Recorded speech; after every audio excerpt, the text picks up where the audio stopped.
Rhapsody of realities.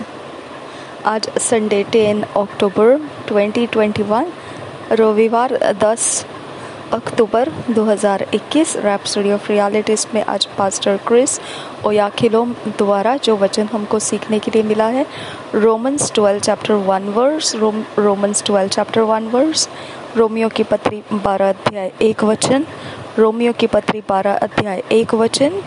आज इस वचन के आधार से जो विषय है, मैनेजिंग योर बॉडी,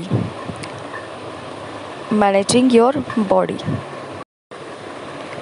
अपने शरीर का, आपके शरीर का प्रबंधन करना।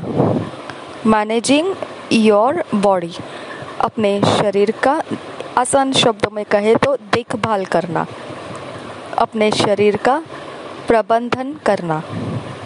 हम वचन के आधार से इस विषय को सीखेंगे। पास्टर क्रिस ओयाखिलोम ये वचन हमें सिखाते हैं। I beseech you therefore, brethren, by the mercies of God, that ye present your bodies a living sacrifice, holy, acceptable unto God, which is your reasonable service। हम रोमन्स 12 चैप्टर 1 वर्स पढ़े हैं और एक बार पढ़ेंगे Romans 12 chapter 1 verse. I beseech you therefore, brethren, by the mercies of God, that ye present your bodies a living sacrifice, holy, acceptable unto God, which is your reasonable service। हम यही वचन BSI Bible में से पढ़ेंगे। Romeo के पत्री 12 अध्याय का 1 वचन। इसलिए हे भाइयों, मैं तुमसे परमेश्वर की दया स्मरण दिलाकर विनती करता हूँ कि अपने शरीरों को जीवित और पवित्र और परमेश्वर को भावता हुआ बलिदान करके चढ़ाओ, यही तुम्हारी आत्मिक सेवा है। और एक बार पढ़ेंगे रोमियो की पत्री 12 अध्याय 1 वचन, BSI बाइबल में से पढ़ रहे हैं।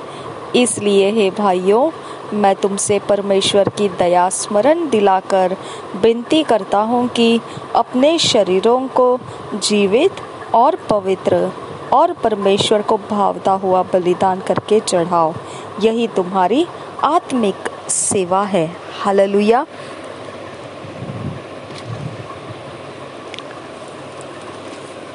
Being born again through though your body is the temple of God, you are its caretaker or custodian। आप नया जन्म पाए हुए मसीह हो तो आपका शरीर भले ही परमेश्वर का मंदिर रहे, फिर भी उसके देखभाल करना आप ही को करना है। आप उसके देखभाल करने वाले बंधे रखे हुए हैं। It's your responsibility to manage your body and keep it in health in its utmost shape for God to use। यह आपकी जिम्मेदारी बनती है कि आपने आपके शरीर को इस प्रकार से प्रबंध करना है और सेहतमंद बनाए रखना है कि आप परमेश्वर जिस प्रकार से आपका इस्तेमाल करना चाहे, आप उतनी दूरी तक आप उस काम को पूरा करते रहने में अपने आप को काबिल बनाए रखेंगे। Satan will try to do anything to ravage your body. He will run rampage in your body if you let him, but you must say no। शैतान कुछ भी कोशिशें लगा सकता है कि वो आपके शरीरों को पूरी तरह से तबाह कर दे और वह ऐसे ऐसे रास्ते दौड़ाएगा कि आपका शरीर तबाह होता जाए। भगदड़ मचा देता है वो आपके शरीर में अवस्थाओं को बिगाड़ कर। अगर आपने वैसा उसे करने दिया तो वो ऐसा कर सकता है, परंतु आपने उसको बोलना है, मैं ऐसा तुझे करने नहीं दूंगा। नो, नहीं। recall what we read in our theme verse. It says, present your bodies a living sacrifice.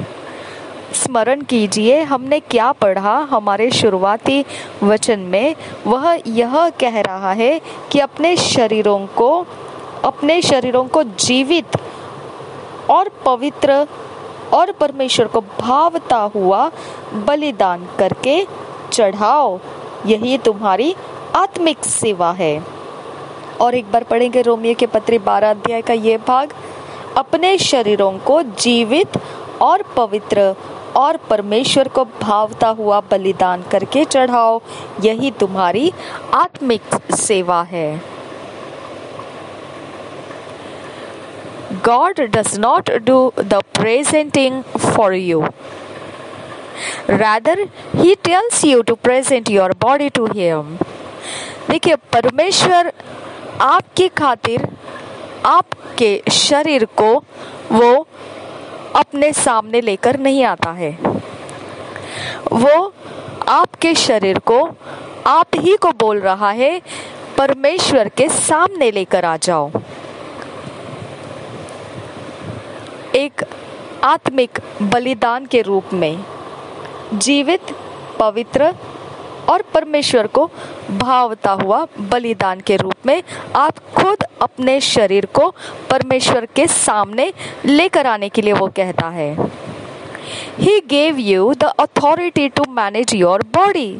उसने आपको अधिकार दिया है कि आप अपने शरीर का प्रबंधन कर पाए। This is why some Christians, even though they have received the Holy Spirit, can still be sick in their bodies. यही कारण बनता है फिर कुछ मसीह लोग हैं जो पवित्र आत्मा से भरे हुए तो है, उन्होंने प्राप्त तो कर रखा है पवित्र आत्मा को, पर फिर भी बीमार है, अपने शरीरों में रोगों को अपने शरीरों में लिए हुए हैं। The reason is they are the ones in charge of their bodies. और इसका वजह यही है कि वह खुद अपने अंदर अधिकार रखते हैं अपने शरीरों के विषय में। God has a right to rule your body, but He appointed you to rule it for Him. परमेश्वर के पास वो हक है कि वो आपके शरीरों को प्रभुता करके चलाए, परंतु उसने आपको नियुक्त किया है कि अपने शरीरों के ऊपर आप प्रभुता करें, राज्य करें उसकी खातिर, परमेश्वर के खातिर। Imagine the mayor of a city. He has the authority to run the city, but he does not run the individual homes in the city. आप इस विषय में सोच कर देखिए, किसी शहर का महापालिका अध्यक्ष जो होता है, जिसे महापौर भी कहते हैं, वो अगर शहर के अंदर महापौर बना हुआ है कोई इंसान, तो उसके पास अधिकार है कि वह शहर को राज्य करे, शहर के ऊपर वो राज्य करे, वो शहर को चलाए और वो शहर का देखभाल करते हुए उसको चलाए। परंतु वो इस प्रकार से शहर के अंदर के हर एक घर को नहीं चला सकता है, जैसा वो संपूर्ण इकट्ठा एक शहर को चलाने की अवस्था का अधिकार उसके पास है। वो अधिकार में उसके पास ये अधिकार नहीं रहता है कि वो हर एक उस शहर के अंदर के एक एक मात्र घर घर को वो चलाए, ऐसा उसके पास अधिकार नहीं रहता है। वो शहर भर को अधिकार जताते हुए चला सकता है, लेकिन हर एक के अकेले अकेले के घर को उस शहर के अंदर के वो नहीं चला सकता है। He leaves the running of your home to you. वो अपनी ओर से वो आपके ऊपर सौंप देता है कि आप जिम्मेदारी उठाए अपने खुद के घर को चलाने की। It's the same with your body. You have to stop the devil from manipulating any part of your body. अब आपने ही ये समानता में सोचकर देख लेना है कि जैसा ये महापौर के लिए अधिकार सिर्फ शहर चलाने का है, ना कि हर एक उस शहर के अंदर के घर को चलाने का, तो वैसे ही आपके शरीर के बारे में है।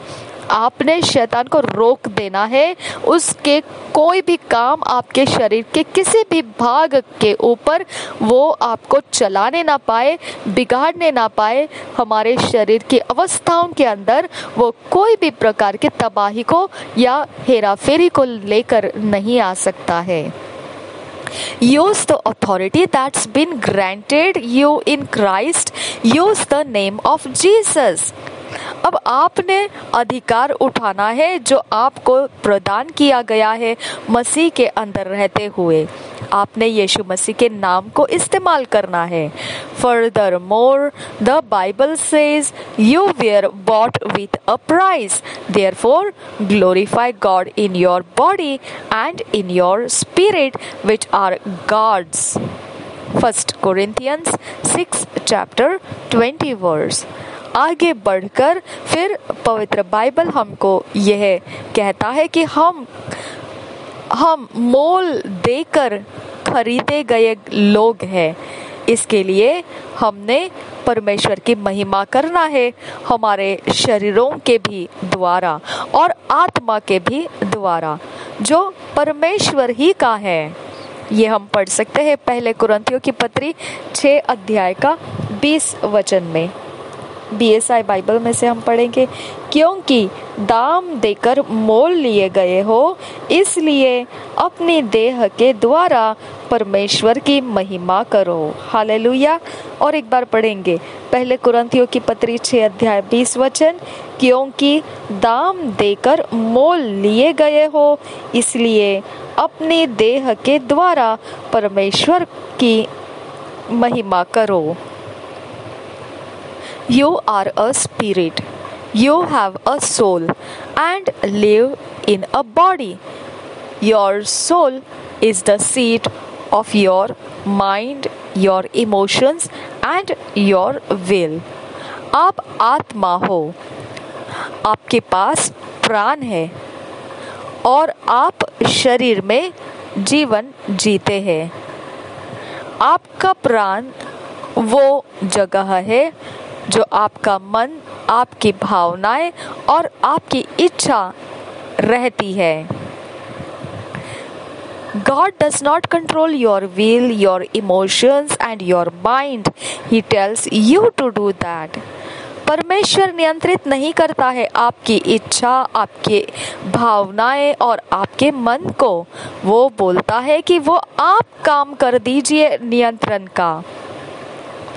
The Bible says in Romans 12 chapter 2 verse, and be not conformed to this world, but be ye transformed by the renewing of your mind.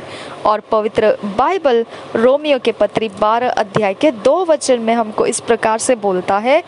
हम BSI बाइबल में से पढ़ेंगे रोमियो की पत्री 12 अध्याय 2 वचन, इस संसार के सदृश न बनो, परंतु तुम्हारे मन के नए हो जाने से तुम्हारा चाल चलन भी बदलता जाए, जिससे तुम परमेश्वर की भली और भावती और सिद्ध इच्छा अनुभव से मालूम करते रहो। हालेलुया।